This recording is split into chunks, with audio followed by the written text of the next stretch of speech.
देखेंगे दोस्तों, अभी अभी की बहुत बड़ी और ब्रेकिंग खबर निकलकर सामने आ रही है अपने बिहार से। अगर आपके पास कोई लड़की है या फिर लड़का, उन्होंने कम से कम मौलवी पास कर रखा है तो उनके लिए ये बहुत ही शानदार बहाली निकलकर सामने आ रही है विद्यालय सहायक की। इस वीडियोज़ में आप लोगों को हम सभी जानकारी देंगे कि ये कौन सी बहाली है, किस तरीके से अप्लाई करना है, ये सरकारी है या फिर प्राइवेट, वो सभी चीज़ों की हम जानकारी देंगे। तो फिलहाल मैं शुरू में ही कह दूं कि ये जो बहाली आ रही है ये बिल्कुल गवर्नमेंट यानी कि बिल्कुल सरकारी बहाली है और परमानेंट बहाली है दोस्तों।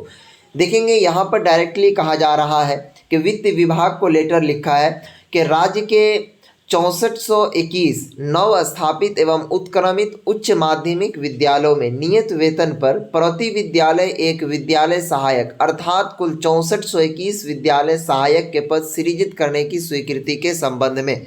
उसके बाद दोस्तों यहाँ पर कहा जा रहा है कि आदेश स्वीकृत उपर्युक्त विषयक राज्य के 6421 नव स्थापित एवं उत्क्रमित उच्च माध्यमिक विद्यालयों में नियत वेतन पर प्रति विद्यालय एक विद्यालय सहायक अर्थात कुल 6421 विद्यालय सहायक के पद सृजित करने की स्वीकृति प्रदान की जाती है।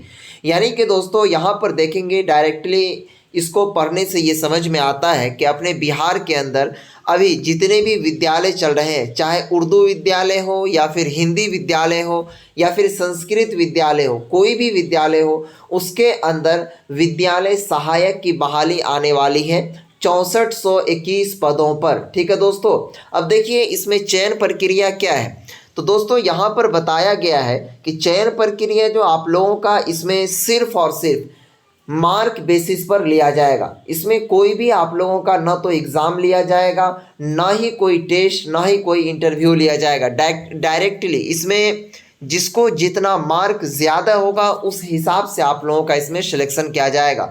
ये जो बहाली है बिहार के सभी ज़िलों में निकल कर सामने आ रही है।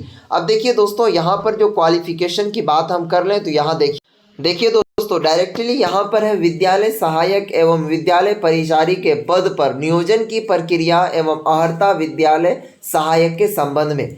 देखिए विद्यालय सहायक का पद जो है सीधी भर्ती से भरा जाएगा, यानी कोई भी आपका एग्ज़ाम नहीं लिया जाएगा। उसके बाद दोस्तों देखिए यहाँ पर लिखा हुआ है कि विद्यालय सहायक के पद पर नियोजन हेतु तो भारत का नागरिक एवं संबंधित नियोजन इकाई जिस जिला क्षेत्र में अवस्थित होगा उस जिला का स्थायी निवासी होना आवश्यक होगा। इसके लिए संबंधित अनुमंडल पदाधिकारी के स्तर से निर्गत आवासीय प्रमाण पत्र अनिवार्य होगा।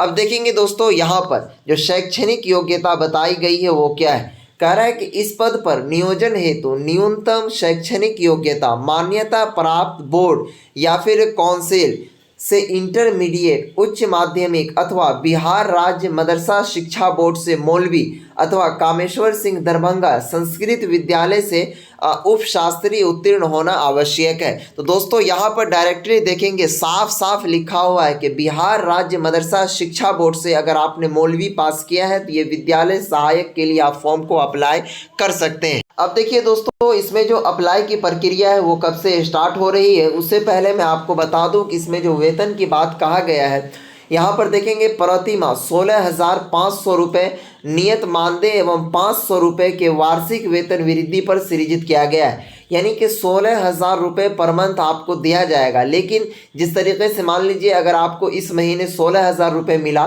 तो नेक्स्ट महीने में 16,500 मिलेगा, उसके बाद फिर जो मिलेगा तो 17,000 मिलेगा। इस तरीके से 500 रुपये बढ़ता जाएगा।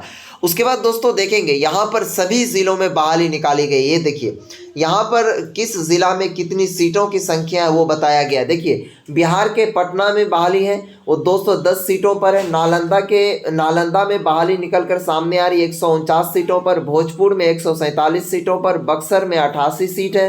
रोहतास में दोस्तों 166 सीट है। कैमूर में 121 सीटों पर बहाली है। उसके बाद देखेंगे दोस्तों गया में 258 सीट पर बहाली है। जहानाबाद में 59 सीट है। अरवल में 33 है। नवादा में 142 है। औरंगाबाद में 140 है। मुजफ्फरपुर में 305 है। सीतामढ़ी में 184 है। शिवहर में 44 सीट है।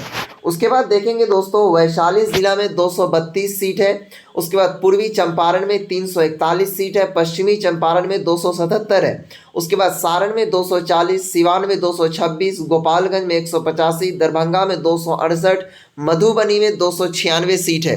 उसके बाद दोस्तों देखेंगे यहाँ पर समस्तीपुर में 318 सीट रखा गया है, सहरसा में 121, सुपौल में 144, मधेपुरा में 131 सीट है, पूर्णिया में 208, अररिया में 186, किशनगंज में 117, कटिहार में 202, भागलपुर में 174 सीट पर बहाली है। उसके बाद दोस्तों देखेंगे बांका जिला में 130 सीटों पर बहाली है, मुंगेर में देखिए 65 सीटों पर है, शेखपुरा में 36 सीट है, लखीसराय में 75 सीट है, जमुई में 130 सीट है, खगड़िया में 96 सीट है, बेगूसराय में 177 सीट है। इस तरीके से 6421 पदों पर बहाली होगी। जैसा कि यहाँ पर देख सकते हैं बिहार के 38 जिला में ये बहाली है दोस्तों। अब देखेंगे इसमें क्या होगा कि जो पटना जिला के बच्चे होंगे वो पटना के लिए अप्लाई कर पाएंगे, जो नवादा के होंगे नवादा, यानी जो जिला के जो बच्चे हैं उसी जिला के लिए अप्लाई कर पाएंगे। देखिए अप्लाई की जो प्रक्रिया है वो बिल्कुल ऑनलाइन होगी, इसमें कोई भी ऑफलाइन अप्लाई की प्रक्रिया नहीं अपनाई जाएगी। डायरेक्टली ये जो है बिहार सरकार से भी इसकी स्वीकृति मिल गई है, इनकी जो अप्लाई की प्रक्रिया है वो नेक्स्ट मंथ से शुरू हो जाएगी।